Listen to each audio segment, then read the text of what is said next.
जय श्री राधे कृष्णा साथियों। मैं भी कृष्णा ज्ञान सहारा चैनल में आपका स्वागत करती हूँ। कैसे हैं आप? आपके अच्छे स्वास्थ्य और सुखद जीवन की मंगल कामना करती हूँ। आपके अपने इष्ट देवों को कोटि कोटि नमन करते हुए, बड़ों को प्रणाम करते हुए वीडियो प्रारंभ करते हैं। साथियों, आज बात करूंगी छठ पूजा की। छठ पूजा और सूर्य देव की पूजा इस महीने में करना कितना शुभ फलदायी है। छठ का जो पर्व है, महापर्व है, वो चल रहा है। 3 और 4 दिन इस पर्व को किया जाता है, लेकिन उसका समापन होगा 31 अक्टूबर को। तो आप अगर छठ पूजा करते हैं तो भी और नहीं करते हैं तो भी, अगर 31 अक्टूबर को प्रातः 6:31 तक इस कार्य को कर लेते हैं तो निश्चित छठ मैया की कृपा आपको मिलती है और सूर्य देव की अपार कृपा के आप भागीदार बनते हैं। आपके जीवन में खुशहाली आती है, संतान को सुख और समृद्धि प्राप्त होती है, आपके जीवन की अनेक परेशानियों का अंत होता है। तो आज की वीडियो में सूर्य देव भगवान को किस प्रकार जल अर्पित करें, ऐसी एक विधि लेकर मैं आपके बीच में। चलिए झटपट वीडियो प्रारंभ कर लेते हैं, लेकिन उससे पहले चैनल पर नए आए हैं तो चैनल को सब्सक्राइब जरूर कीजिएगा और बेल आइकन का बटन जरूर प्रेस कीजिएगा, जिससे आने वाली वीडियोस का नोटिफिकेशन आपको मिले सबसे पहले। मैं आज बात कर रही हूँ छठ पूजा की। छठ पूजा का महापर्व पहले तो बिहार में विशेष रूप से मनाया जाता था, परंतु अब तो पूरे देश में खूब धूमधाम से मनाया जाता है। ये एक बहुत कठिन व्रत होता है। व्रती बिल्कुल निर्जला व्रत करते हैं, कुछ 38 घंटे का, कुछ 46 घंटे का, कुछ मतलब 3-4 दिन का ये पूरा का पूरा व्रत होता है। इन तीनों चारों दिन एक महापर्व का आयोजन किया जाता है। षष्ठी माता की पूजा की जाती है। कहा जाता है षष्ठी माता भगवान ब्रह्मा जी की मानस पुत्री हैं और माता कात्यायनी का स्वरूप है। जो भी षष्ठी माता की पूजा करता है उनको संतान संबंधी परेशानी नहीं आती है। कहा जाता है कि अगर किसी के संतान नहीं हो रही हो तो वो इस छठ के व्रत को उठा लेते हैं तो निश्चित संतान हो जाती है। और अगर संतान की समृद्धि और खुशहाली चाहते हैं तो इस व्रत को अवश्य किया जाता है। लेकिन कुछ स्थानों पर इस व्रत को नहीं भी किया जाता।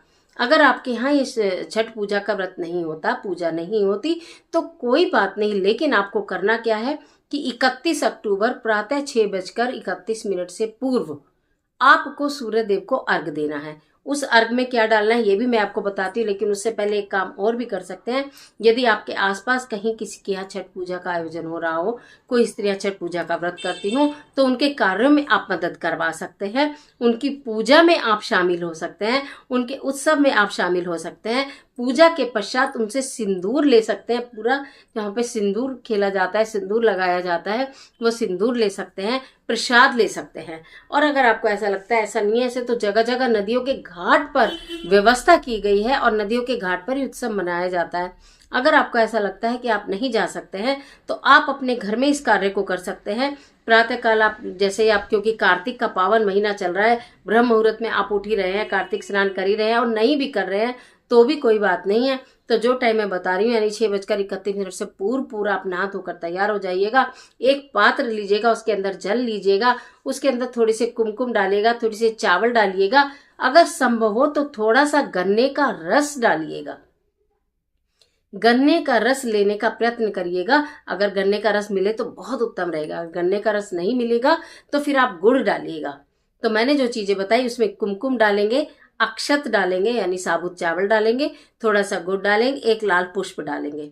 अगर आपको कहीं भी जल नहीं है, जैसे आप सूर्यदेव को जल दे रहे हैं, तो किसी एक पात्र में, किसी टब में, किसी एक भगोने में, थाली में, जिसमें भी थोड़ा सा पानी एकत्रित हो सके, उसमें पानी डालकर उसमें खड़े हो जाइएगा।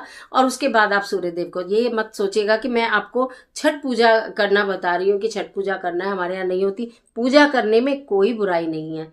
षष्ठी माता की पूजा करने में कहीं भी कोई बुराई नहीं, सूर्यदेव की पूजा करने में कोई बुराई नहीं। व्यवस्था इसलिए बता रही हूँ, विधि इसलिए बता रही हूँ क्योंकि अत्यंत शुभ फलदायी है।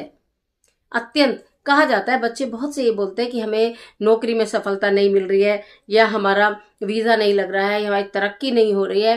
तो जब सूर्य उच्च का होगा, जब आप सूर्य देव की पूजा करेंगे, जब आप सूर्य देव को मनाएंगे, तो आपकी ये सारी परेशानियां स्वतः दूर हो जाएंगी। और आपको ये कार्य 31 अक्टूबर को स्पेशली इसलिए बता रही हूँ, वैसे तो आप हर रविवार को भी कर सकते हैं, लेकिन विशेष तिथि है 31 अक्टूबर के दिन षष्ठी माता की पूजा हो रही है, छठ मैया के पूजन का समापन हो रहा है। उस दिन आपको उगते हुए सूरज को अर्घ देना जरूरी है। और कहा जाता है सूर्य देव के साथ उनकी बहन उषा की भी पूजा की जाती है इस दिन। तो तो इसलिए इस कार्य को करने के लिए आपसे कहा जा रहा है आप इस कार्य को करिएगा। जो जो चीजें मैंने बताई हैं वो जल में जरूर डाल लीजिएगा, और सूर्यदेव भगवान को, उगते हुए सूर्यदेव को आपको वो जल देना है। जल देने की विधि पहले भी बहुत सारी वीडियो में बताई है कि वो आपका दिया हुआ जल जमीन पर नहीं बहना चाहिए, यानी कि आपके पैरों में नहीं आना चाहिए और डायरेक्ट किसी नाली में नहीं जाना चाहिए। चाहे तो किसी पौधे में आप इसको जल को इस प्रकार से दीजिए कि वो जल किसी पौधे में जाए या किसी चीज पर एकत्रित हो जाए, किसी प्लांट में फिर वो डाल दिया जाए। तो इस प्रकार सूर्य देव को छठ पूजा में अर्घ देने से भगवान, जिसका सूर्य कमजोर होता है वो सूर्य मजबूत होता है, सूर्य देव प्रसन्न होते हैं, षष्ठी माता प्रसन्न होती है, परिवार में खुशहाली आती है, आपके रुके हुए काम, अटके हुए काम, स्पेशली नौकरी से संबंधित काम अगर कहूं तो, पढ़ाई से संबंधित काम अगर कहूं तो, इस तरह के कार्यों को सफलता मिलती है, यानी कि इन सब के कार्य जो आपके रुके अटके हैं वो बनने प्रारंभ हो जाते हैं। तो इस प्रकार छठ पूजा की आप सभी देशवासियों को ढेर सारी शुभकामनाएं। सबकी छठ पूजा षष्ठी माता सफल करें और सभी को उनकी मन चाही इच्छाएं प्रदान करें, उनके बच्चों को सुख और समृद्धि प्रदान करें।